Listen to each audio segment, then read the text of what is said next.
Welcome to ENI UK and Europe edition. I'm Lavan Season reporting from London. For News Roundup, UK to simplify Ukraine refugee process amid outcry. Ukraine refugee crisis a big challenge according to EU official. In lifestyle with us today is UK correspondent Aribel Celestino. Aribel? Hi, Lavan, and yes, today I will be reporting about Shackleton's last shipwreck discovered off Antarctica. Also in lifestyle, UK celebrates International Women's Day. This report by junior correspondents Daniel Celestino, Kayla Messina, and Tyree Season. We'll also learn how to make the famous Greek stuffed cabbage rolls from our EBC correspondent Daisy Matugas.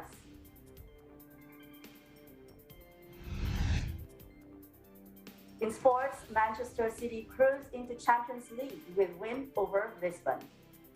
This is a report by Ryan Florentino. And for a view from our window, we'll take you to Innsbruck as Austria, the heart of the Alps. So please stay with us until the end of the show.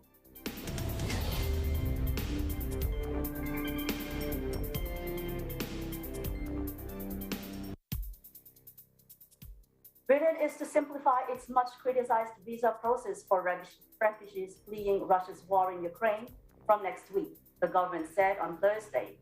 Here's UK Home Secretary Priti Patel with the announcement. From Tuesday, I can announce that Ukrainians with passports will no longer need to go to a visa application centre to give their biometrics before they come to the UK. Instead, once their application has been considered and appropriate checks completed, they will receive direct notification that they are eligible for the scheme and can come to the UK. In short, Ukrainians with passports will be able to get permission to come here fully online from wherever they are and will be able to give their biometrics once in Britain.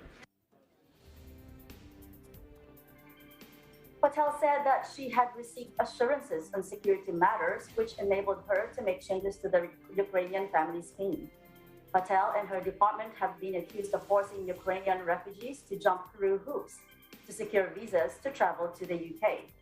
Hundreds have traveled to the Channel port of Calais in the hope of crossing to join family in Britain, only to be turned away because of a lack of travel documents.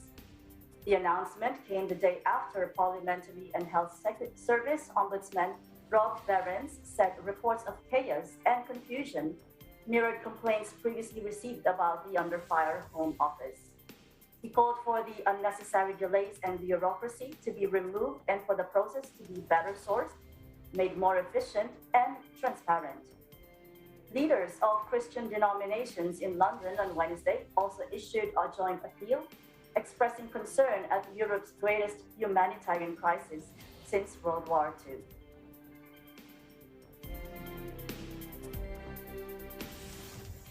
Now, in a recent statement of EU Home Affairs Commissioner Ylva Johansson, she said that the Ukraine refugee crisis was a big challenge for the bloc and set to get worse. She explained the gravity of the situation by stating, unfortunately, things are getting worse. The bombs are falling, more people are being killed. We are going to see more and more people fleeing. We don't know exactly how many, but I should guess many millions will come. In the past 2 weeks, more than 2 million refugees have flooded into the EU. The EU Home Affairs Commissioner highlighted that although many of those who had arrived in the first wave from Ukraine were able to stay with friends or relatives in the EU, the situation could change as more refugees come. Another big area of concern is the children, who make up roughly half the refugees. Johansson insists on the importance of giving normality to the children, giving them access to school and childcare, and to counter the threat posed by trafficking gangs. The EU Home Affairs Commissioner also applauded the EU member states' quick action and unity. What we are seeing now is an unprecedented action and solidarity from member states towards each other and towards the Ukrainian refugees. She said neighboring countries have been on the front line of the crisis, with Poland receiving some 1.2 million of the arrivals. The EU has announced 500 million euros in initial emergency funding to help deal with the humanitarian crisis. Officials are also pushing to release another 420 million euros in addition to support and help integrate arrivals, and say that billions more could go towards supporting the refugees.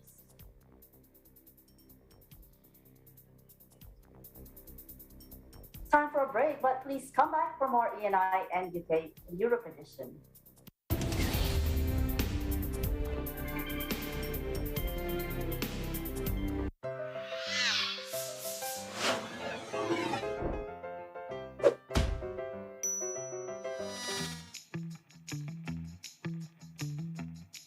Mr. Bawal, may ibis ka, oh. Asan?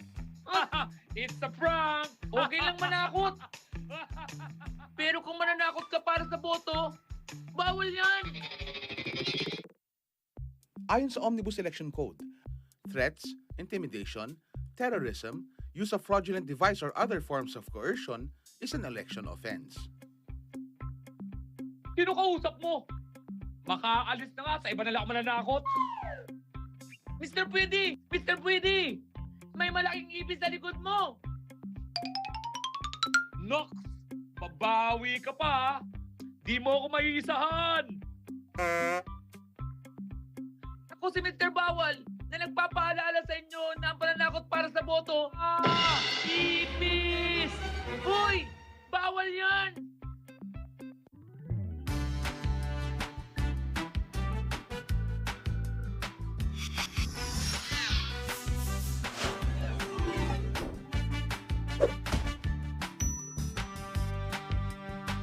A public service message of Net25 for Mata ng Halalan 2022. Matatag, matapang, matapat.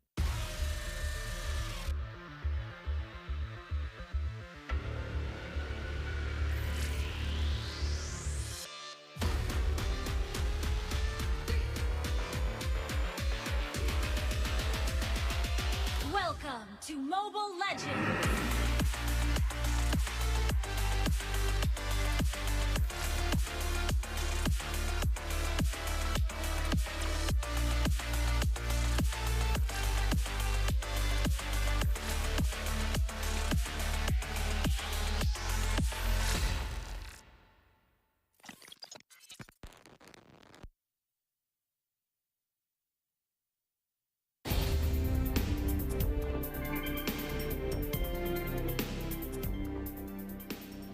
Welcome back to ENI UK and Europe edition. I'm Love and Season.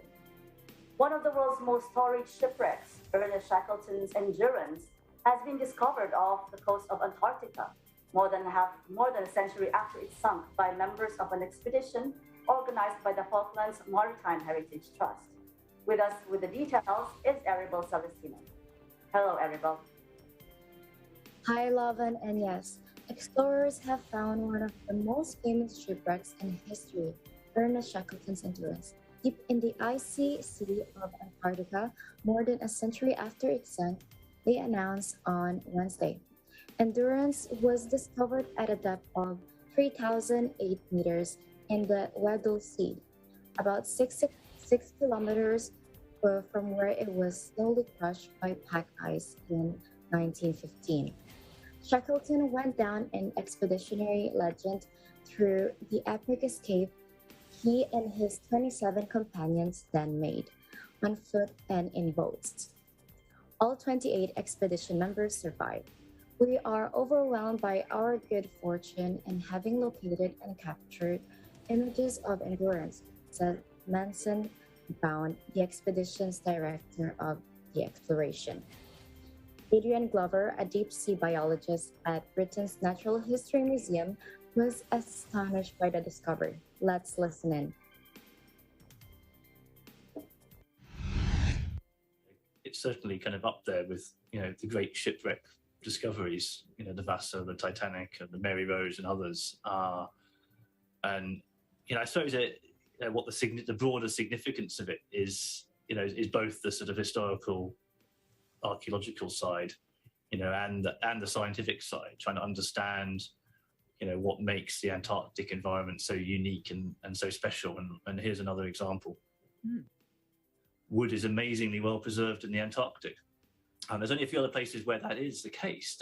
There's the Black Sea and the Baltic Sea, and those are characterized by having almost no oxygen really in the bottom of the ocean there, or those seas, and there you get amazing preservation of shipwrecks. It's really astonishing.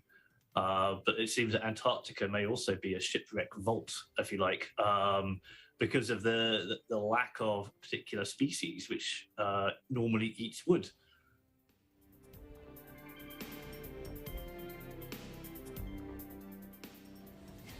As part of Shackleton's Imperial Transantarctic Expedition between 1914 and 1917, Endurance crew was meant to make the first land crossing of Antarctica, but their three-masted sail ship fell victim to the merciless Weddell Sea.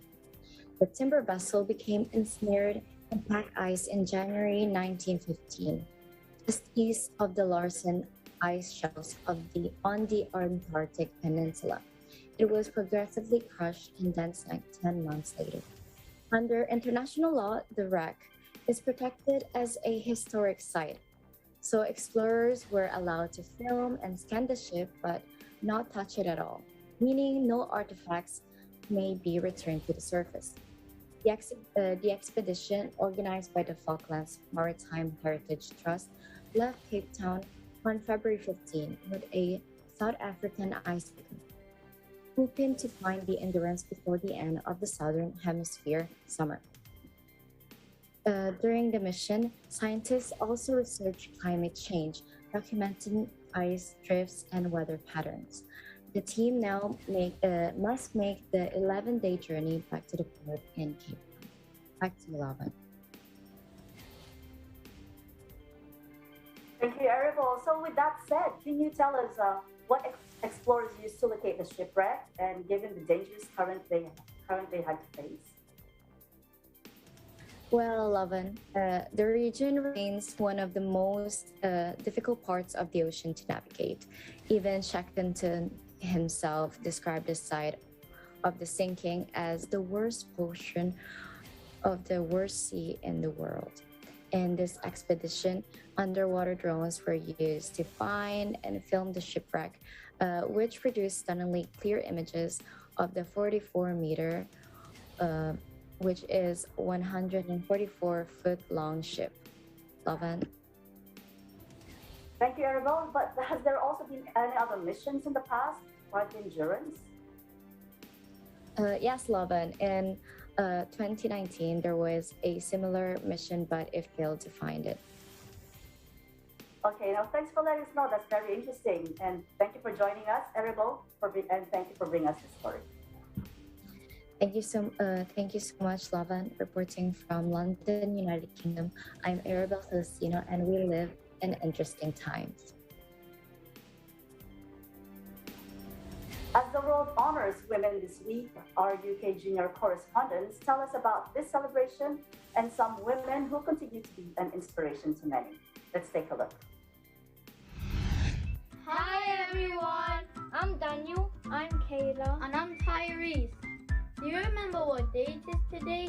In case you're not sure, today is International Women's Day! So, some may ask, what is International Women's Day and why is it celebrated?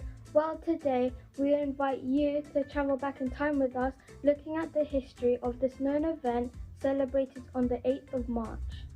This day is really special as we remember all the women's achievements around the world. It's a way to remind us how women contributed one way or another to shape the world as we know it nowadays.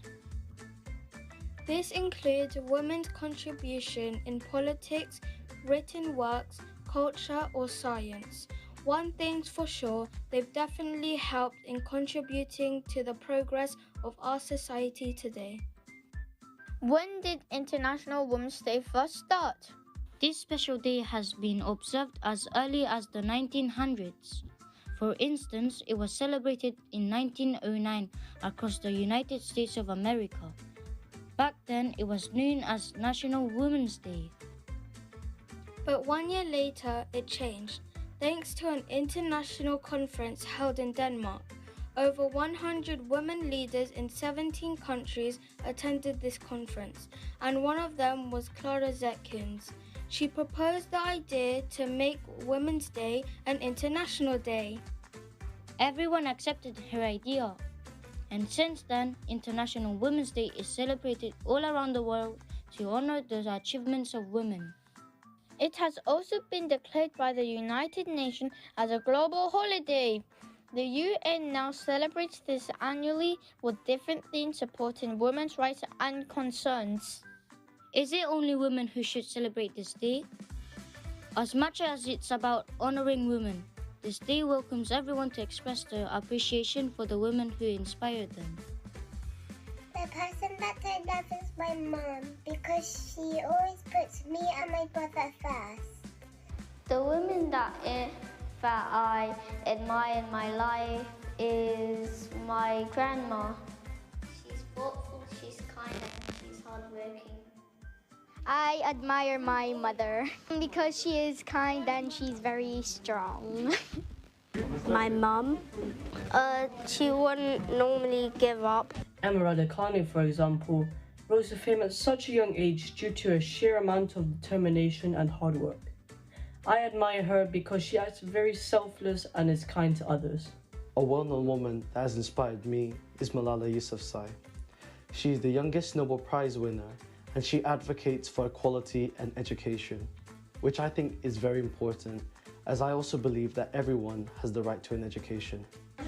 I think of Princess Diana because, as mentioned in the past, she was regarded as the princess of the people for her compassion and her grace for caring for the people.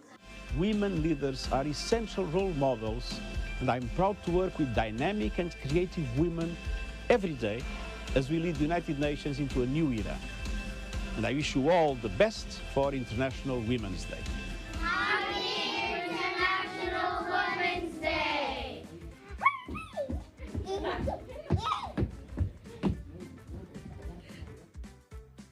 We hope that you learned something new and that somehow you were able to participate in appreciating women around the world.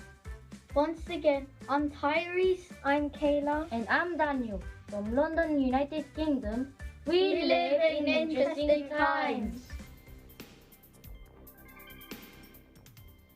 Thank you, Daniel, Kayla, and Tyrese for bringing us that report. Time for a break now, but please come back for more ENI and UK and Europe edition.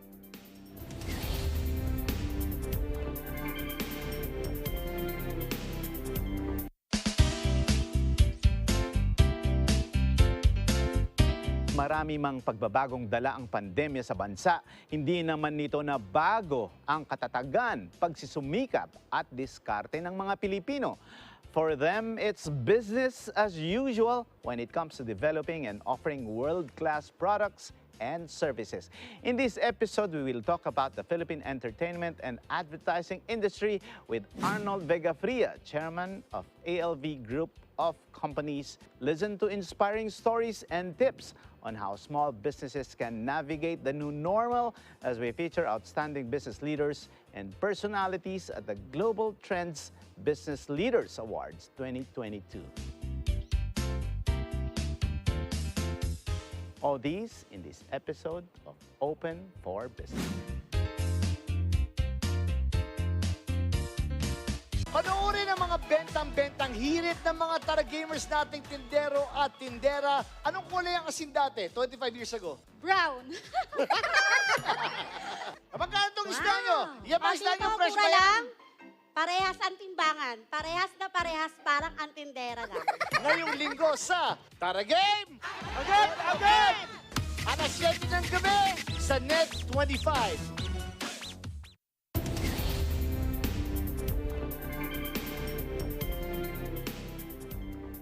Welcome back to ENI UK and Europe edition. I'm Love and Season. We now head to Greece and learn how to prepare its famous stuffed cabbage rolls. Here's Daisy Matugas to show us more.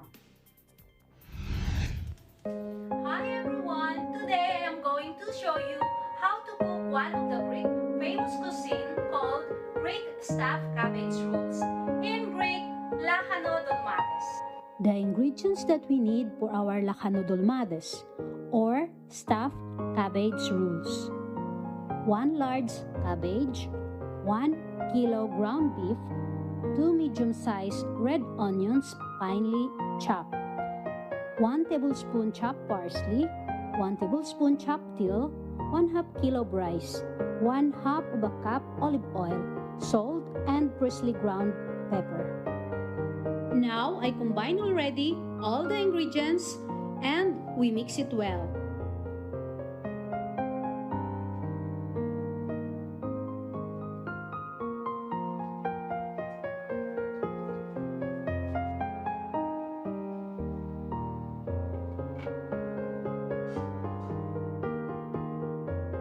Now we will make our egg lemon sauce.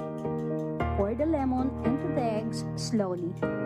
Whisk continuously to mix it well. Then pour the broth slowly into the bowl, mix it well, and our egg lemon sauce is ready.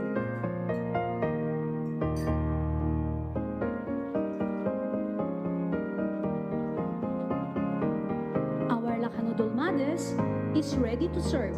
I am Daisy Matugas. We live in interesting time.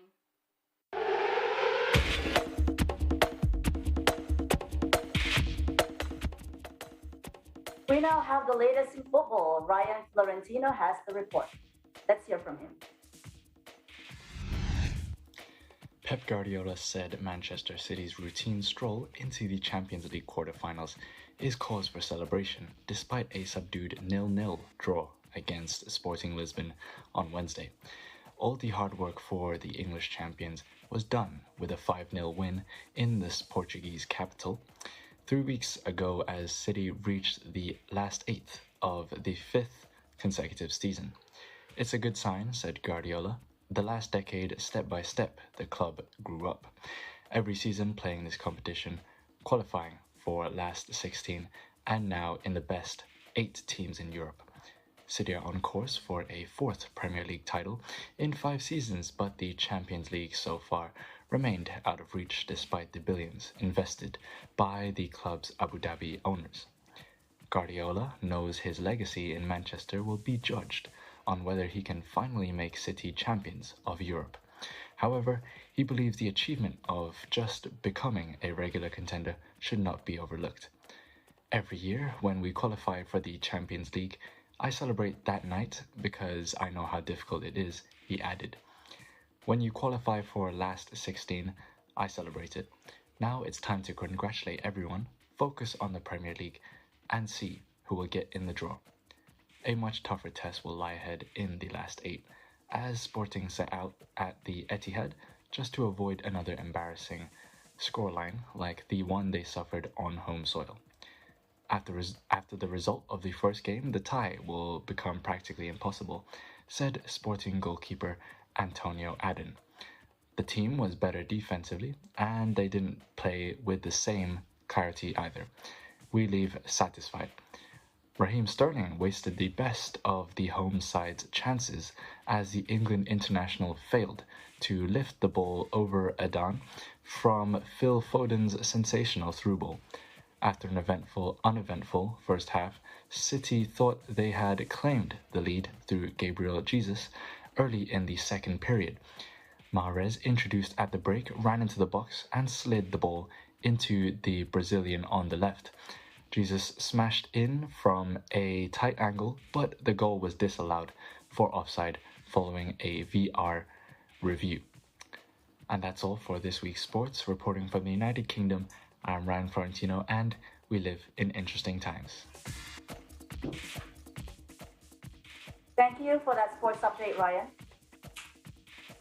Now for a view from our window today, we take you to Innsbruck, Austria. Innsbruck is also called the heart of the Alps. The Tyrolean capital boasts an abundance of contrast within a small area. Known for being a host of 3 Winter Olympics, tourists often come here to enjoy winter sports, which is available within 15 minutes from downtown. You can choose various ski resorts to start your first skiing lessons. Then, when you are tired from sports, you can descend to the old town of Innsbruck, where many historical landmarks have been preserved. Passing through this small town is the River Inn, from where the city got its name from. This video is courtesy of Eddie Ordinario. Thanks for sharing this view with us, Eddie.